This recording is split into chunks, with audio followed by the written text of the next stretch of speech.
Drugs వద్దు bro అంటూ ఆంధ్రప్రదేశ్ కదం తొక్కింది. అంతర్జాతీయ మాదక ద్రవ్యాల వ్యతిరేక దినం సందర్భంగా ర్యాలీలు, అవగాహన కార్యక్రమాలు నిర్వహించారు. ర్యాలీలో పాల్గొన్న మంత్రులు, ప్రజాప్రతినిధులు మత్తురహిత సమాజ నిర్మాణం కోసం అందరూ కలిసి రావాలని పిలుపునిచ్చారు.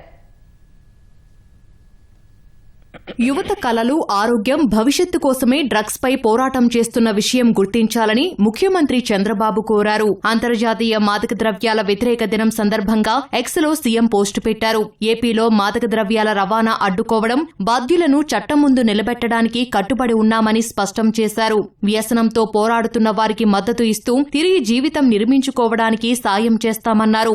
ఏపీ డ్రగ్స్ కేంద్రం అనేది గత చరిత్ర అని, ప్రస్తుతం మాదక ద్రవ్యాల రవాణా పట్ల జీరో టాలరెన్స్ విధానం పాటిస్తోందని చెప్పారు. డ్రగ్స్ వ్యక్తిగత సమస్య కాదని, నిశ్శబ్దంగా సమాజ పునాదులను బలహీనపరిచే తీవ్రమైన సామాజిక సవాలు అని ఉప ముఖ్యమంత్రి పవన్ కళ్యాణ్ అన్నారు. మాదక ద్రవ్యాల ముప్పుపై అవగాహన, నివారణ, పునరావాసం, కఠినమైన చట్టాల అమలు బలోపేతానికి కూటమి సర్కార్ కట్టుబడి ఉందన్నారు. సమాజమంతా ఒక్కతాటిపైకి వచ్చి పోరాడినప్పుడే శాశ్వత మార్పు సాధ్యమవుతుందని ఎక్స్ వేదికగా పిలుపునిచ్చారు.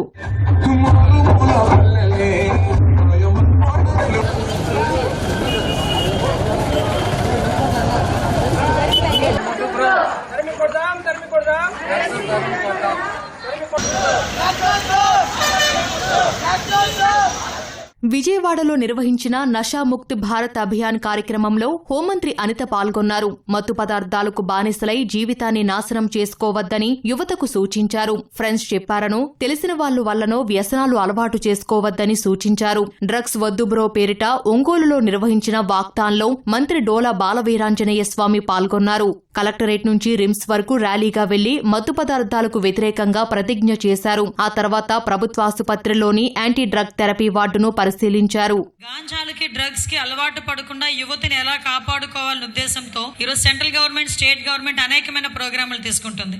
దగ్గర 13 సంవత్సరాల నుంచి 18 సంవత్సరాల మధ్యలో ఉన్న వాళ్ళు స్టార్ట్ చేయడానికి చాలా ఉత్సుకత చూపించే పరిస్థితులు కనిపిస్తున్నాయి. అలవాటు ఎలా వచ్చింది అంటే, పక్కనున్న ఫ్రెండ్ ఇన్స్టిట్యూట్ చేయడం వల్ల, పక్కనున్న ఫ్రెండ్ ఇలా చేస్తే బాగుంటది ఒక్కసారి చూడు అని చెప్పడం వల్ల అలవాటైన వాళ్ళు 60 నుంచి 70% మంది ఉన్నారు. నెక్స్ట్ జనరేషన్ కి మీరు కింగ్స్, క్వీన్స్. అటువంటిది మీ తాలూకా శక్తి సామర్థ్యాన్ని మీరు ఎంత జాగ్రత్తగా వినియోగించుకుంటే ఇలాంటి పొజిషన్లోకి వచ్చి నుంచొని, ఇలాంటి పొజిషన్లోకి వచ్చి సేవ చేసే అవకాశాలు వస్తాయో మీరందరూ ఆలోచన చేసుకోవాలి. పెద్ద సినిమా చూసారు అందరూ? అందులో చాలా ఒక్క డైలాగ్ ఉంది. ఏంటో డైలాగు? మళ్ళీ పుడతామా ఏంటి?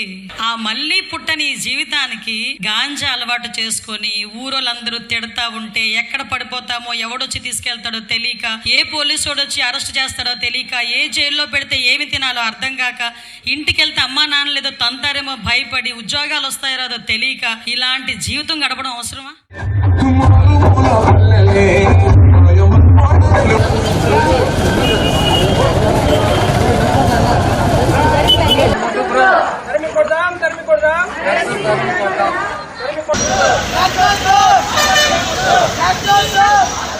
అనకాపల్లి జిల్లా నర్సీపట్నంలో పోలీసులు భారీ ర్యాలీ నిర్వహించారు. అబీద్ సెంటర్ నుంచి శ్రీకన్య కూడలి వరకు వివిధ కాలేజీల విద్యార్థులు ర్యాలీ చేశారు. తర్వాత మానవహారం నిర్మించారు. కసింకోటలో విద్యార్థులతో కలిసి పోలీసులు ర్యాలీ చేశారు. మానవహారంగా ఏర్పడి డ్రగ్స్ వద్దు బ్రో అంటూ నినాదాలు చేశారు. శ్రీ సత్యసాయి జిల్లా కదిరిలో పోలీసులు, స్వచ్ఛంద సంస్థలు విద్యార్థులతో అవగాహన ర్యాలీ నిర్వహించాయి. నంద్యాల ఎస్పీజీ స్కూల్ గ్రౌండ్ లో ఎక్సైజ్ శాఖ ఆధ్వర్యంలో డ్రగ్స్ వద్దు బ్రో అంటూ విద్యార్థులు ప్రతిజ్ఞ చేశారు. ఆ తర్వాత వై జంక్షన్ వరకు ర్యాలీగా వెళ్లారు. మార్కాపురం జిల్లా ఖమ్మం వాసవి పాలిటెక్నిక్ కాలేజీలో అవగాహన కార్యక్రమం ఏర్పాటు చేశారు.